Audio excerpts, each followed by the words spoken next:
All right. Greg Fisher's in the house. Hey, good morning. Sorry, my video doesn't automatically start. Morning, good morning. Morning. How's it going? Yeah, it's going good. I got to set a new YouTube record for myself. Wow. Do tell. 130 views of my video I posted yesterday. Which one? Filling the experience gap. Cool. Who? So Shreya is, she's the wife of a guy that used to work for me at Loyalty One as a co-op. Mm-hmm. So he posted a couple weeks ago that she was looking for work. Could people share her whatever posts with their networks? So I did, and then I emailed or texted him and said, "Hey, I've got this new thing I'm doing. Maybe I could interview her for that." So we did the interview and posted it, and yeah. So my wife's video was at 81 views. My highest of any of my stuff is 40 views for my Noom app review. And this is it posted yesterday, 130 views already. Wow. That is crazy. You're going viral, man. I know. That's our version of going viral. If you break 100, that's viral. I've never broken 10. And 8 of those were you. Huh? And 8 of them was yourself. Don't tell that to the people who listen to this. I have 3 views of our episode yesterday. So I think one of those was probably myself. No, I'm stuck at 0 pretty much. Yeah. And yes, I am having breakfast while we're having a Zoom call. That's fine. No judges here. Yeah. Yesterday was a strange day. Just how so? I don't know, just an overall depressing day, like emotionally. It's just bizarre. Maybe it's the weather. Yeah. Maybe something else. Could be. Monday blahs. Monday, yeah, well, it could have been that. And Monday and I are not close friends. No. Well, the good thing with this pandemic is I don't know. Most times I don't even know what day it is or what month it is or anything. It's all it all feels the same. It does, and it has for the longest time because you end up sitting in the same spot over this, or it's just the seasons outside of your window change. Yeah, I know. Nothing else changes. What's funny because now on your phone, right, you get the reminder every day of like this was a year ago, and you're like, what? Like. How could this possibly be? Yeah, how could this be? Oh boy, there's a lot of stuff ahead for us. Yeah, for sure. I was reading yesterday. Apparently, I'm not going to talk about the pandemic. No, I'm not. Good call. Yeah, I think it's a solid strategy. Yeah. So, how was yesterday for you? Yesterday was good. It was busy. I'm trying to finalize the 3rd module of my leadership for retail managers course. So I've got, it's about 20 minutes long and 15 minutes of it is done. I just got to finish off the last 5 minutes. So just got to build some slides. I've got the audio all recorded. So yeah, it's coming along. I'm quite happy with how it's going. And did you end up speaking with her yesterday? No, she bumped me to today. Oh. So she had she's got a few things, not to bring the pandemic into it, but her daughter, who's a student at Max, she tested positive last week. So they've all went to get tested. She's the only one that has symptoms, but now, so she's dealing with that. Plus she's had some quite a good success story, I think, with her online business since her stores are shut. And, so she had some work to do yesterday to clean up her online store. So an online store, it's not quite as much work as a regular store, but it's still requires a lot of maintenance. Oh yeah, it does. It does. It's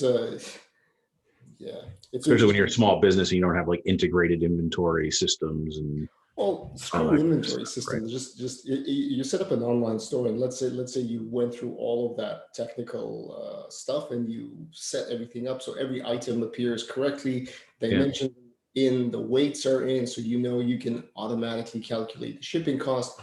All of that is done, yeah, and then the first order comes in, and then it's like, holy crap! I need to find the item, I need to pack it, and I need to get it to the post office. yeah. Because if you go with anyone like Purelator, they'll charge you an arm and a leg if you Oh, don't have the volume yet. I know. And then when you do have volume, it's like, oh crap, I need more people to pack this stuff. Yeah. It's quite an interesting dilemma, Well, but it's a good one to have, right? yeah, yeah, for sure, for sure. And then my wife had ordered a couch, like an outdoor couch from Walmart, because we have a balcony off of our master bedroom, Mm-hmm. and the kids like to sit out there and read. So we finally got them ordered this couch, and the box showed up yesterday. And my wife's like, there's got to be more than one box. I'm like, I don't know. The way they pack things nowadays, like vacuum seal all the cushions so they shrink down. I said it could all be in one box. So last night we opened it to put it together, and then we noticed there is a very small print at the bottom of the box, one of two. So they didn't deliver the second box. So now we have half a couch. What was missing? Well, half of the pieces and all the hardware. Oh man. So Did they own up to it though? my wife's going to chase them down today. So we also had a family thing with my mother-in-law ending up in the hospital yesterday. She's had some heart issues the last couple of weeks, and she was on medication, but then they changed the medication, and I guess whatever they changed, I don't know if it was the dose or the type or whatever it was, but anyway, she had basically like heart failure. I guess like her heart couldn't pump fast enough, or so she was short of breath. So now she's in the hospital starting yesterday for 3 days just for observation and stuff. So that throws a wrench into the system. Luckily, like she's at the hospital just down the street from where we live, so we had to drop some stuff off for her last night. But anyway, there's no imminent danger per se. I mean, you got to take these things seriously, but it's not like she's hanging on by a thread or anything. They're just in there to get this medication right. So, and I'm a little desensitized to it because I went through with my mom before she passed, like, 2 years of, frequent visits to the hospital. So anyway, she'll be all right. Everyone seems to be handling it just fine. I see.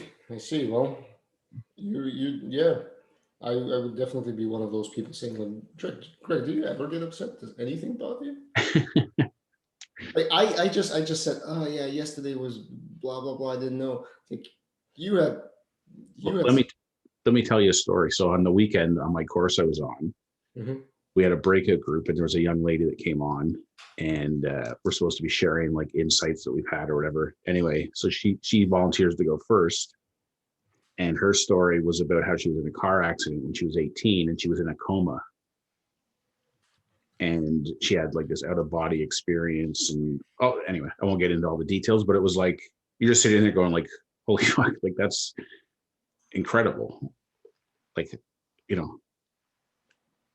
what do you say to, not that you have to top somebody else's insights, but it's like, okay, that's a much different life experience than than the average person's ever had. Anyway, it's kind of like, I remember camping a few summers ago with my brother-in-law and his family, and they invited another family that they know. And this couple, they were both veterans of one from the Canadian Army, and the other one was from the British Army. And I think he was in special forces or something. Anyway, so you're sitting around the campfire and you're telling stories and stuff. Well, the stories this guy had from being in the armed services, like he's all over the world. He's going through the mangroves and getting like leeches on his legs, and you got to be careful because you'll pass out if you don't get the leeches off because they suck you dry. And I'm like, me and my brother-in-law are looking at each other going like, yeah, I got really hammered at the pub. My life experience just couldn't compare with what this guy had, I think at that point too, like I'd never been outside of Canada or the US. Anyway, this guy had traveled the world and been in like gun battles and I don't know, just crazy shit that people go through. That's true. That's true. Sometimes you think you have it bad, but then or good, and well, Yeah. Well, there's I don't know. It was kind of remember when we were at Loyalty One and they had Chris Hadfield speak at the yep. our event, whatever. The guy's an amazing guy. Anyway, I think my wife bought his book and we started reading it. And I only got it partway through it. I had to stop reading it because it was like a inferiority complex was developing. Like this guy is so incredible. Like, you know, he I don't remember the exact story, but because he was going to be on the International Space Station or something to do with his astronaut training, he decided, well, I'm just going to learn Russian. So he basically like picked up Russian on the side. Like I went through like what an easy thing to do. Yeah, I went through whatever 4 or 5 years of French and I can barely string 2 words together. So and then you know he's I don't know, just the guy is just an incredible individual. Wow. And it's not like he was bragging in his book. He's actually, for as outstanding a person as he is, he's a very humble person too, which makes it even more annoying. Anyway, why can't you be like other people? Yeah. So anyway, the guy's that's one of the highlights I think for me of working at Loyalty One is getting to see him live. He was pretty awesome. There was actually speaking of powerful speakers. There was remember the time when there was what was it called, grocery Yeah, the CCGD or whatever. Yeah, before Loblaw pulled out. Yeah. Yeah, and they had at one of the conferences they had an army general speak. I never heard somebody so eloquent and at the same time so powerful. The stories that I mean, he would be telling regular occurrences that happens within his I don't know, platoon, brigade. I'm not good at those things. Yeah.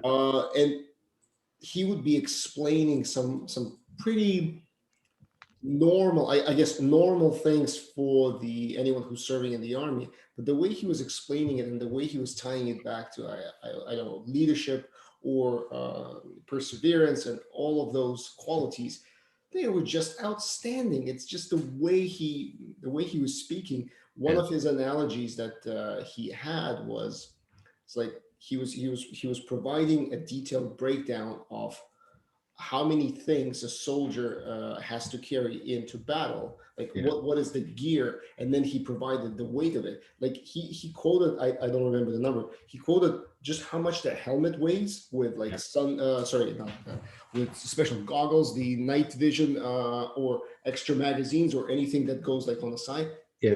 Crazy. So the fitness level of anyone who has to do that, and that's just a helmet, we're not talking about anything else.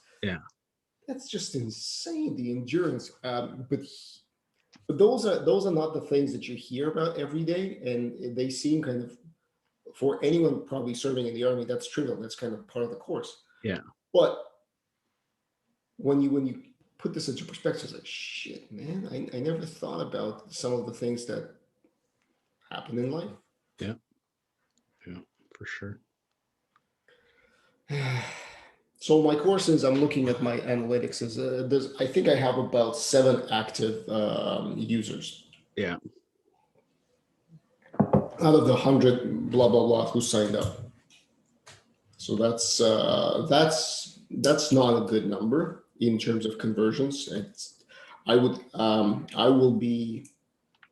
was going to say I was going to pull my hair out, but that's too late for that. But I will have to put on such a dazzling show. And then I would need people to join in for my bonus trading to see the dazzling show, to then say, yeah, I want to sign up. Yeah. We'll see. We'll see. This is the first of at least 2 other more launches that I want to do. Yeah. It's the one thing with these launches is you do want to have the numbers that you can convert somebody, so at least it pays for your ads. Because if your ads, the ad spend that happened, like I think I spent about $700 on it. Yeah. So if you could cover on cost of the ads, because obviously this is almost like free experiment. Yeah. So yeah, we'll see how that flies. Yeah. Well, does your course have like a prescribed checklist or things to go through to identify where the leaks are, the breaks in the conversion process or in the funnel, that Yeah. so you can identify, okay, well, like it seems like a low number to me that you had so many people sign up. Well, that's the thing. So I'm looking through my analytics of so how many unique views of a video I have. Yeah. And those are the stats. Yeah. In my list, I have quite a few number of contacts. I mean, like right now I have what 100 and well, where's the list? And even on the Facebook group, you've got what? 87. Yeah. So I mean, it's not like they're not seeing your communications. 111 people I got on my list. Yeah. So coming out of this, I will need to think about maybe a master class to get people to join, see them. And I also need to create now a new group where I'm going to move everyone who wants to come from this beta test to the nutritionist side. Yeah. And I suppose, then this go around too, I guess a worst case scenario is you come away with some testimonials. Yeah, that's kind of the worst case scenario. But at the end of the day, it's a learning experience. I mean, my biggest, not flaw, but I did not get enough traction off the ads, because I'm seeing other folks that get more traction off the ads. So what I'm going to do is so the next launch is going to be Natalie's program, and then in parallel to that, the analyst stuff that I talked about.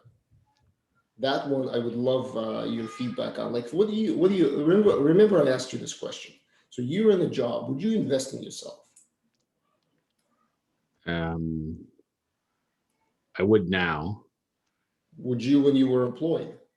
I did a little bit, but I mean, this is what I'm realizing now too, is that like the only thing I remember paying for, like I used, like every company I've worked for has had like some kind of program where you could expense things, right? So like even books that I'd bought and stuff, a lot of that was expensed along the way. I think the only thing I ever paid out of pocket for was when I went and saw Stephen Covey live at the Mississauga Living Arts Center, and that was like, I guess say maybe $500 or something. Yeah. But to like since I became a director at Loblaws, I'd always been put through like leadership like there's always stuff going on in the context of my job that I never really felt like I needed to pay for outside stuff, other than books or whatever. And I mean, all this online stuff didn't really exist when I was in that sweet spot. Of course, now that I'm trying to sell stuff like this, I'm of the opinion that everyone should budget a percentage of their income in self-development. Yeah, it would be. I think it's becoming it's obviously more prevalent. I think one of the big challenge though too is there's so much free stuff. Like I was listening to some Elon Musk quotes and stuff the other day on the app that I was beta testing, and he was basically taking a shot at colleges, is something to the effect of you go to college to have fun and prove that you can do your chores. You don't go there to learn anything. Anything that's worth learning, you can learn for free on the internet. Well, he's not entirely wrong, No, I know. because most of the stuff that universities teach is not theoretical, but the bigger thinking approach. Yeah. Most of the how-tos or Well, school in general is about the learning process and being able to get through any situation that's thrown at you versus the actual tangible knowledge, I'd say. true. Like, it just especially universities and master's programs and stuff, when you think about the price tags of some of these things these days, it's pretty scary. It's scary, and quite honestly, I don't know if it's justified. Yeah. If a company pays for you, yeah, great. But if you have to pay this out of pocket, none of them guarantee employment, or let's rephrase that. None of them guarantee employment that provides a positive ROI. No. It's I don't know. It's like a badge or a vanity thing, to be honest. Yeah. Well, it is the wall that's been pulled over the society's eyes, that if you stay in school and go to college or university and get your degree and then go to get your master's, everything will just work out in the end. Well, Yeah. it's not really panning out that way for many, many people. No, it's not. Well, this is turning into a real depressing conversation. Something about this, April. Okay, so I'm just thinking, what's my path to money? What's my path to a great course? This is kind of what goes through my head. Yeah. Because I have so many days, and I already seen, like, for example, this course, I've been 30 days into it. I'm sure that I can set up my next one in a much faster fashion. But this course, I had a benefit of the fact that almost all of my videos were pre-recorded. Right. Because I finished the course just right before I signed up for this. So I'm just thinking, but I've done too much. I do recognize that. When they said fewer videos, that is the right guidance. Yeah. People do not have enough attention span. Neither do they have enough time in their otherwise busy lives to sit and listen through everything that I feel valuable to say, which very well might be. Yeah. But it could potentially be boiled down to something smaller, and then the rest of the content can go in as a bonus to the signature program or an added to, because it's so easy to start creating bonuses out of that. Yeah. Well, I'm kind of realizing as I'm building this course now too, that I have like my mindset is obsolete from the standpoint of like building exercises and handouts and things that people have to print. Like, people don't want to print stuff. People can't even print stuff.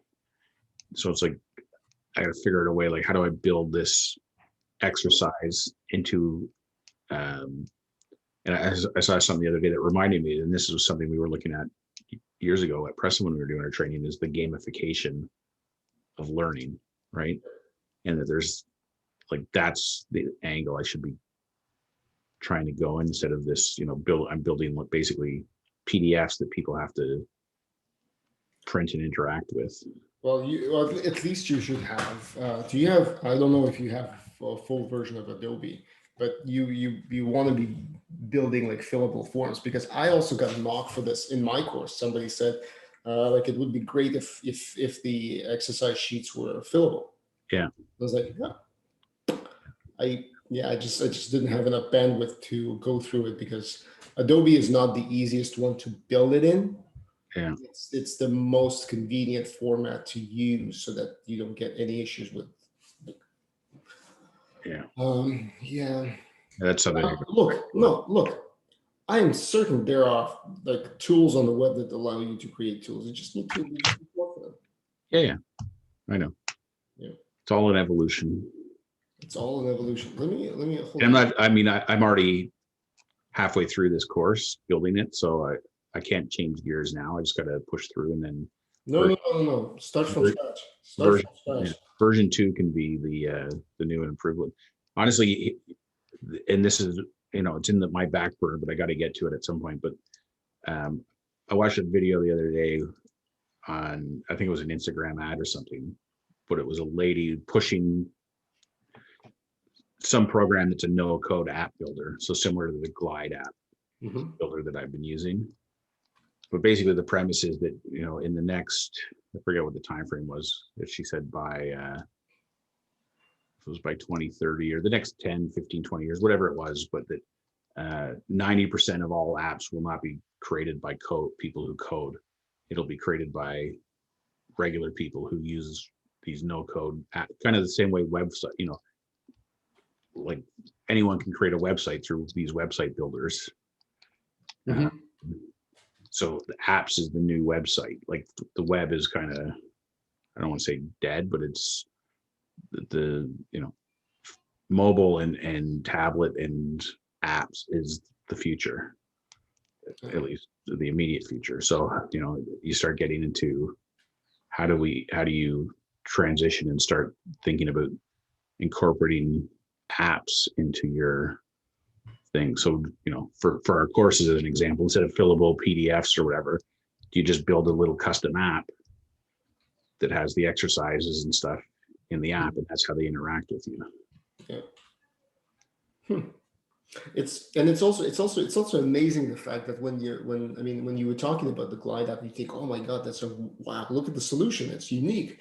Yeah. And then if you start digging, it's like, oh, it's not unique. It's like there's 100 other people doing the same thing. Yeah. It's just who's the loudest voice in the room. Yeah, it's just the one that I happen to stumble across. Yeah, exactly. But that's how it works. I mean, you introduced me to it. Yeah. Can I show you something? For sure. We are recording. So I've made this share screen 2, share. So I've made this where's the full screen?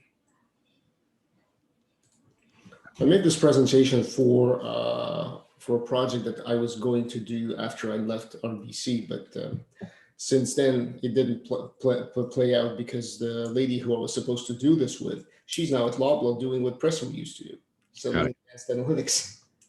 But she used to have her own business for a very, very long time. And this is one of the things that she wanted to solve, which gave me thought. I forgot I had this presentation. This is what we've been talking about. It's talking to analysts. I just wanted to see if I just wanted to see where I can plug in, because your leadership material, I badly want to piggyback off it so I don't have to recreate it. Yeah.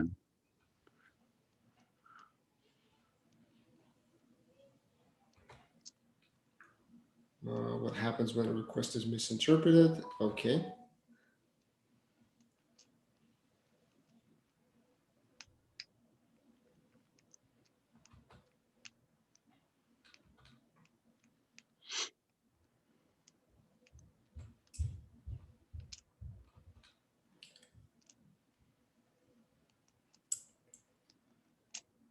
Do you think business asks is a valid nomenclature?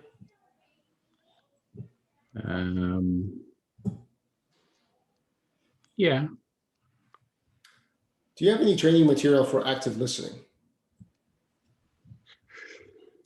I don't think so.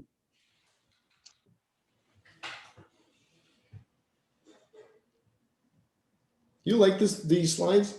Yeah, I do. Ooh, whoa, that's a bit too much text for one chevron. It's funny that as soon as you said you like these slides, you flipped to one that I don't like. Yeah, I don't like this one either.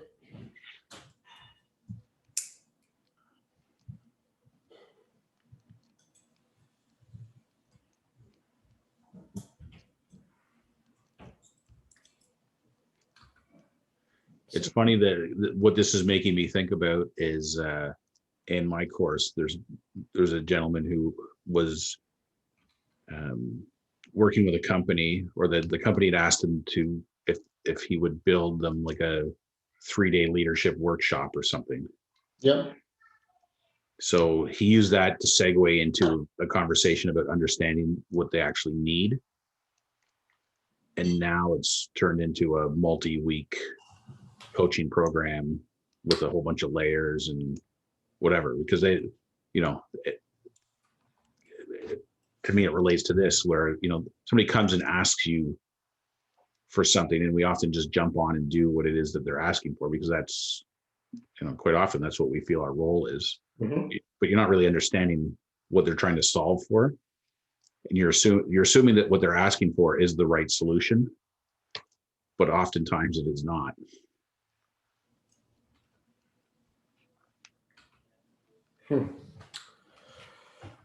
I think I can make this work. I think I can make this work, and then I'm gonna use some of the stuff. Oh man, these are old presentations. Holy shit. Make this work in terms of turning that into a course. Yeah.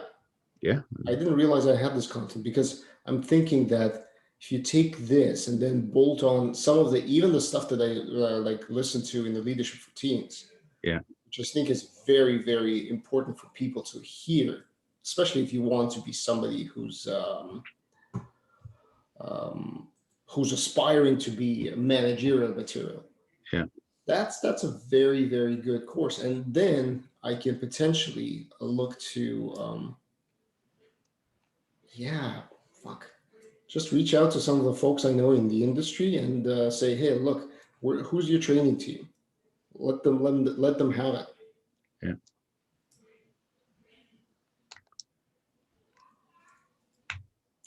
Yeah, I want to do that.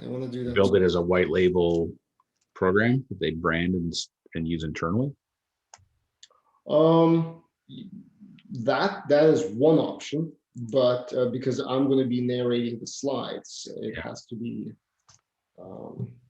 They can use it as a white label option, or they can use it as a more of a kind of a company blessed option that you need to do. Yeah. And then the company gets the bill for everyone who goes through the program. Yeah. Yeah.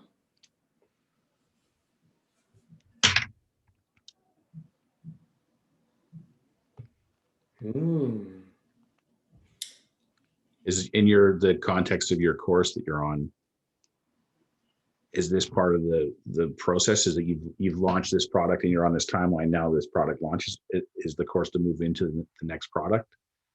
Well, this is because the course taught me the methodology of approaching this type of a beta test.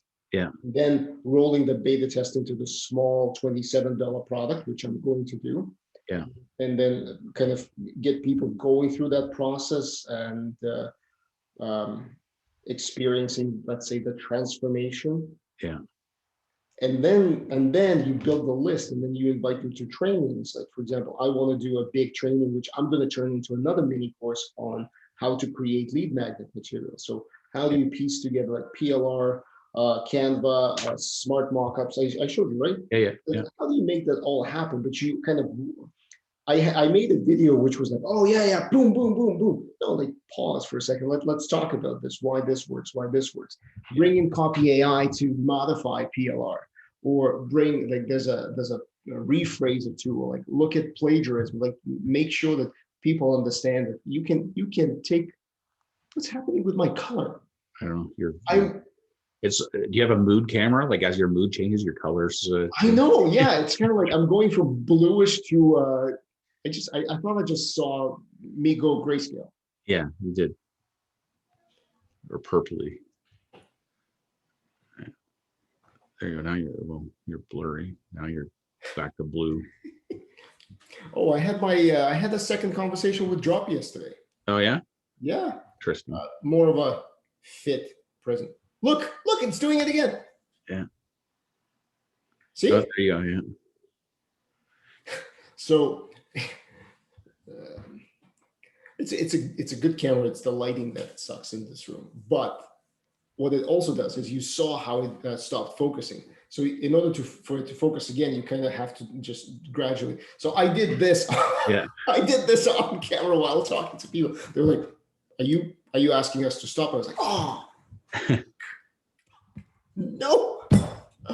I didn't think this through because I was blurry. And Yeah. anyway.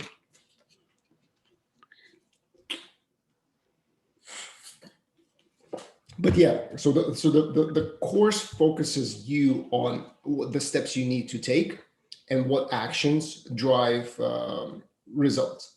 Yeah. So right now, I'm quite confident in the original approach of how to make these things work, how to roll them out, and how to package them afterwards.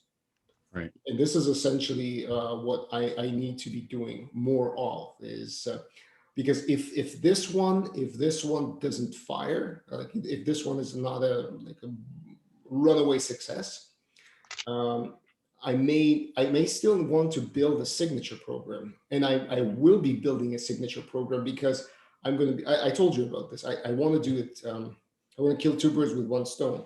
My signature program is going to be launching Natalie's beta. Right. So that's kind of how it's going to live. Will I be successful converting people from the ads into buying the program? We'll see. I mean, this is if I can sell a program for $27 and the lead still costs me $7, yeah, it's fine. Yeah, it's a massive return. Even if I sell it for 17 and the lead costs me $7, it's still fine. So that's kind of the thought. And we'll soon see. I mean, I have office hours today, and but unlike the other days, I actually have my emails with the reminders scheduled to go out because the last two times I was, oh my God, I forgot to do this. The posts in the group work well. Yeah. They, yeah, we'll see what happens, and it's very interesting. They teach you about this in marketing. You don't, it doesn't become apparent until you do something like this. The fact that I do have over 100 people expressing interest, filling out the form or clicking on the ads or organically joining this. You give people the vehicle of here, this is what you need to do. This is the program. Yeah. And our lives are so hectic and busy that we either don't pay attention or we don't get enough. We just can't get to it. Yeah.